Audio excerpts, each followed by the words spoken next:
মেঘলায় পাঞ্চেত ড্যামের ভিউটা জাস্ট অসাধারণ। এটা পুরো দামোদর, ভর্তি হাঁস। আমরা পৌঁছলাম জয়পুর ফরেস্টের বনলতা রিসর্টে। টার্কি কষা, কোয়েল কষা, ঘোড়া সাইজটা দেখুন just. Hello friends, welcome back to our channel explore with Dev and Shri. আমি দেবারুণ, আমি বেরিয়ে পড়েছি। আমি বিভিন্ন জায়গায় ঘোরাফেরা করছি আর খাওয়া দাওয়া করছি, আর সেই সব ভিডিও আমাদের এই চ্যানেলে পোস্ট করছি। ভ্রমণ আর পেট পুজো ছাড়া বাঙালি কিন্তু অসম্পূর্ণ, তাই পূর্ণতা দেওয়ার একটু ছোট্ট প্রচেষ্টা। সঙ্গে থাকুন, ভালো থাকুন, দেখতে থাকুন আমাদের ভিডিও। Keep supporting. আজকে আমরা চেক আউট করছি, এই আমাদের হোটেল। গাড়ি রেডি হয়ে গেছে, লোড হয়ে গেছে। আমরা এখন ধানবাদ থেকে বেরোচ্ছি। আজকে আমরা যাব এখন পাঞ্চেত ড্যাম দেখতে। সেখান থেকে যাব হচ্ছে বাঁকুড়া বনলতা রিসর্ট। তো আমাদের ধানবাদকে সি অফ করার টাইম এসে গেছে। তো এই হোটেল আর এই গাড়ি। আজকে সানডে, আমাদের ট্রিপের শেষ দিন, 17 অগস্ট। এখানে বৃষ্টি হয়ে গেছে অলরেডি। ধানবাদ শহর থেকে বেরোলাম, এখন হাইওয়েতে উঠলাম। ধানবাদকে সি অফ করে আমরা এখন যাচ্ছি হচ্ছে পাঞ্চেতের দিকে।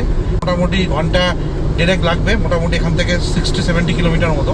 গত বছরের 15ই আগস্টের ছুটিতে আমরা কলকাতা থেকে গাড়ি নিয়ে বেরিয়ে পড়েছিলাম ধানবাদ ভ্রমণে। বর্ষাকালের সবুজ প্রকৃতি, মেঘলা আকাশ, মাঝে মধ্যে ঝিরঝিরে বৃষ্টি আর দীর্ঘ হাইওয়ে ড্রাইভ, সব মিলিয়ে সত্যিই ছিল এই ট্রিপটা দারুণ উপভোগ্য।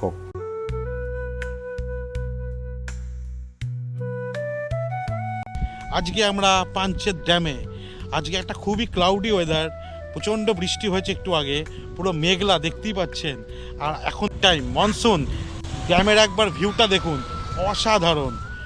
আকাশ পুরো ক্লাউডি, ড্যামের জলও পুরো ক্লাউডি। দারুণ দারুণ এনজয় করছি। এখন পুরো মেঘলা, একটু আগে বৃষ্টি হচ্ছিল, আপনাদের দেখালাম। মেঘলায় পাঞ্চেত ড্যামের ভিউটা জাস্ট অসাধারণ। পাঞ্চেত ড্যামের এদিকে পুরো এটা দামোদর, দামোদরের উপর এই যে ড্যাম, এটা পুরো দামোদর। আর আকাশটা যেহেতু মেঘলা, ওই জন্য আকাশটা কালার রিফ্লেক্ট করে জলটা পুরো একদম একটা মাটি মাটি কালার হয়ে গেছে। দূরে পাহাড়, ওইদিকে পাহাড় আছে। দারুণ লেগেছে, দারুণ, ভীষণ। এত অপূর্ব মনোরম পরিবেশ।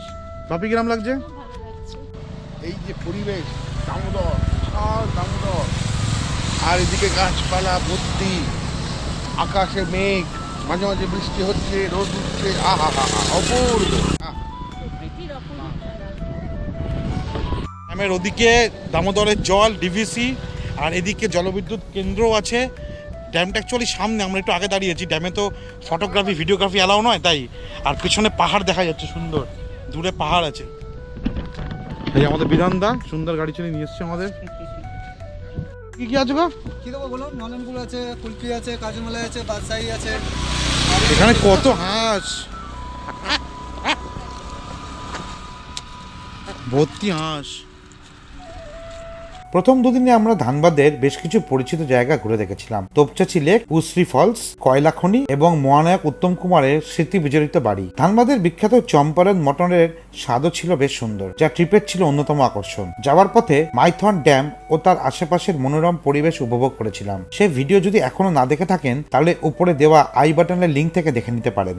এই রুটের মধ্যে পড়ে বিয়ালিনাথ পাহাড়। সময়ের অভাবে আমরা সেটাও যেতে পারিনি, কিন্তু বাঁকুড়ার সর্বোচ্চ এই পাহাড় বর্ষাকালে সবুজে ঢাকা থাকে, বেশ ভালো একটা রূপ ধারণ করে। প্রকৃতিপ্রেমী এবং ট্রেকিং প্রেমী মানুষদের জন্য এটা একটা ভালো গন্তব্য। এছাড়া শুশুনিয়া পাহাড়, মুকুটমণিপুর, অযোধ্যা পাহাড়, Khoyrapara dam, marble lake, upper lower dam, Bamni falls, অনেক কিছুই আছে পুরুলিয়া আর বাঁকুড়া জুড়ে। এরপর আমরা বিষ্ণুপুর হয়ে জয়পুর ফরেস্টের দিকে এগিয়ে যাই। বিষ্ণুপুর থেকে জয়পুর ফরেস্টের রাস্তা এই সফরের অন্যতম সেরা অংশ। দুপাশে শাল সেগুনের জঙ্গল, লাল মাটির পথ, মাঝে মাঝে বৃষ্টি ভেজা গাছপালা আর ফাঁকা রাস্তা যেন এক অন্যরকম অনুভূতি তৈরি করেছিল। এখান থেকে আমাদের এখনো বনলতা যেতে 3 ঘন্টা লাগবে, কারণ প্রায় 100 কিলোমিটার রাস্তা খুব একটা ভালো না, মানে সরু, ট্রাফিক আছে, ওই জন্য সময় লাগবে 3 ঘন্টা। তো আমরা ওই কুলটি থেকে বড়াকড়ে গিয়ে সিএনজি পড়ে সেখান থেকে আমরা দিশেরগড় হয়ে বাঁকুড়া ঢুকেছি। 2-3টে রাস্তা আছে, একটা রঘুনাথপুর হয়ে গড় পঞ্চকোট হয়ে যাওয়া যায় বাঁকুড়া। আর আমরা কিন্তু আসানসোল পুরুলিয়া রোডটা ধরে যাচ্ছি। গড় পঞ্চকোটের রাস্তাটা বেশি কিলোমিটার বেশি বলে টাইমও বেশি। আর যেহেতু আমাদের বনলতা ঢুকতে হবে, অলরেডি সন্ধে হয়ে যাবে ঢুকতে ঢুকতে, তাই আমরা এই রাস্তাটা সিলেক্ট করলাম। এটাতে প্রায় 3 ঘন্টার উপর লাগবে যেতে। আমার ব্যক্তিগতভাবে মনে হয় পশ্চিমবঙ্গে রোড ট্রিপের জন্য বাঁকুড়া পুরুলিয়া অন্যতম সেরা জায়গা। আমরা ধানবাদ আগে কোনোদিন যাইনি, সেই জায়গাটা আমাদের খুবই সুন্দর লেগেছে।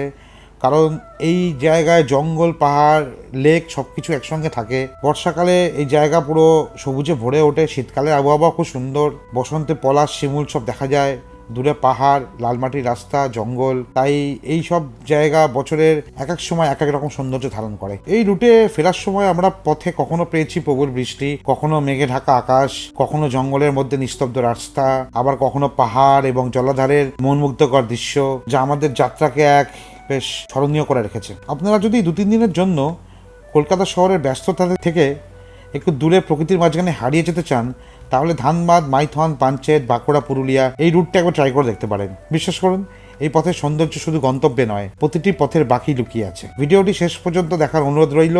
ভালো লাগলে লাইক, শেয়ার, কমেন্ট করতে ভুলবেন না। চ্যানেলটা সাবস্ক্রাইব না করা থাকলে সাবস্ক্রাইব করতে ভুলবেন না। আপনাদের ভালোবাসার সমর্থন আমাদের আগামী ভ্রমণের অনুপ্রেরণা। এখন আমরা জয়পুর জঙ্গলের মধ্যে দিয়ে যাচ্ছি। এই সেই জয়পুর ফরেস্টের বিখ্যাত রাস্তা। মুষলধারে বৃষ্টি হচ্ছে, তাই ভিজিবিলিটি খুব লো, ভালো বোঝা যাচ্ছে না।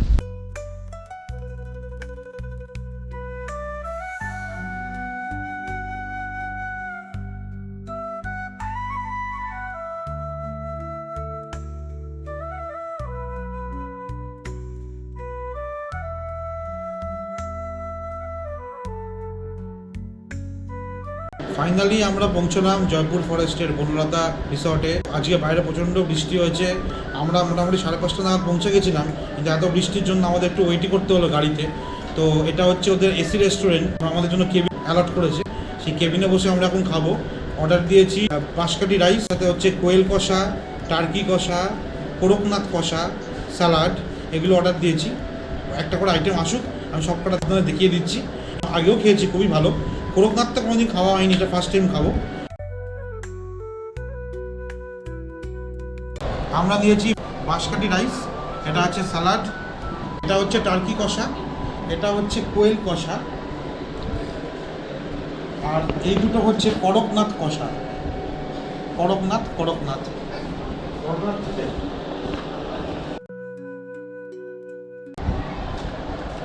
তাহলে এসে গেছে আমাদের করকনাথ কষা, এই হচ্ছে টার্কি কষা, এই হচ্ছে কোয়েল কষা, সঙ্গে স্যালাড আর হচ্ছে বাঁশকাঠি রাইস। আমরা শুরু করি খাওয়াটা, খুব খিদে পেয়ে গেছি। ভালো ভালো খাবার থেকে খুব খিদে পেয়ে গেছে। শুরু করছি খাওয়াটা।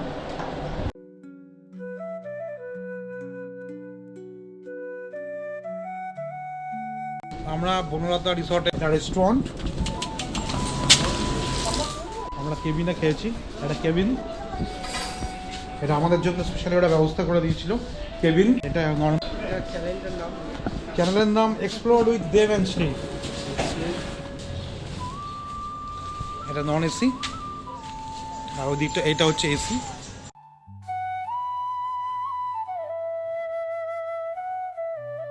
এগুলো হচ্ছে ওদের কট। এইগুলোর একটু রুম রেন্ট বেশি, এইগুলো একটু দোতলা কটেজ, এখানে গাড়ি পার্কিং নিজস্ব আছে, এগুলো একটু সাজানো গোছানো, এগুলো রুম রেন্ট বেশি, এগুলো একটু কম। আর এটা এদিকটা হচ্ছে রেস্টুরেন্ট, বিশাল বড় এরিয়া।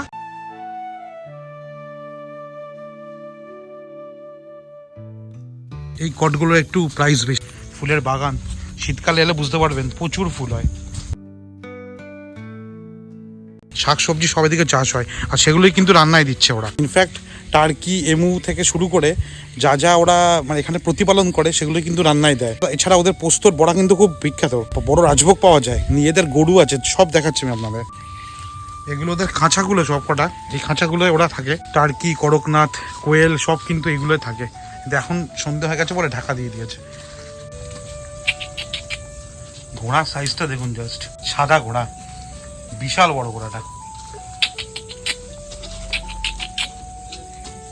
খাচ্ছে, খেতে ব্যস্ত।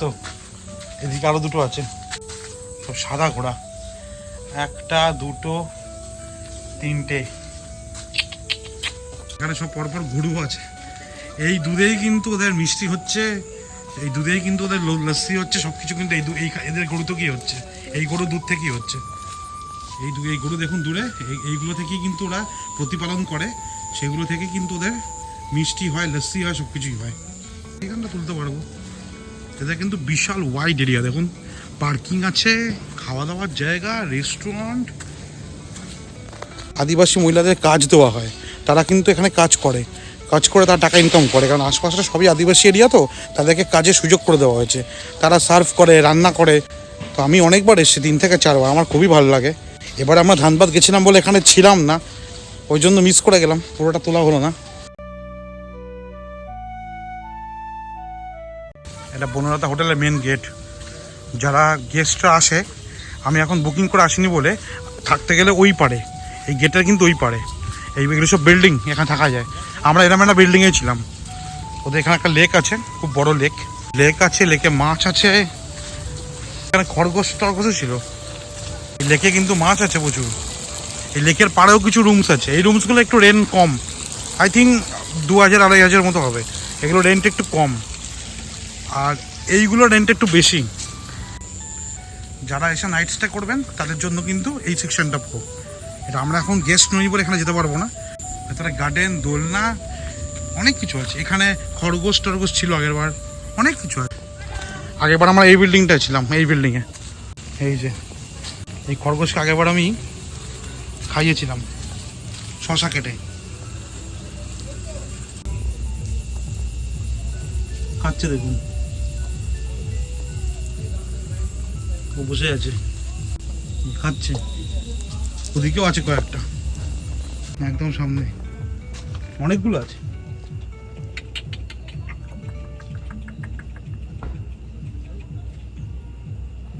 দারুণ লাগে, দারুণ। এদের এত মিষ্টি লাগে আমার, মানে বাড়ি নিয়ে চলে যাই।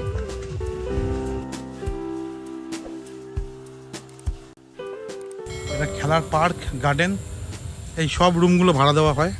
এখানে সব রুম টুম আছে।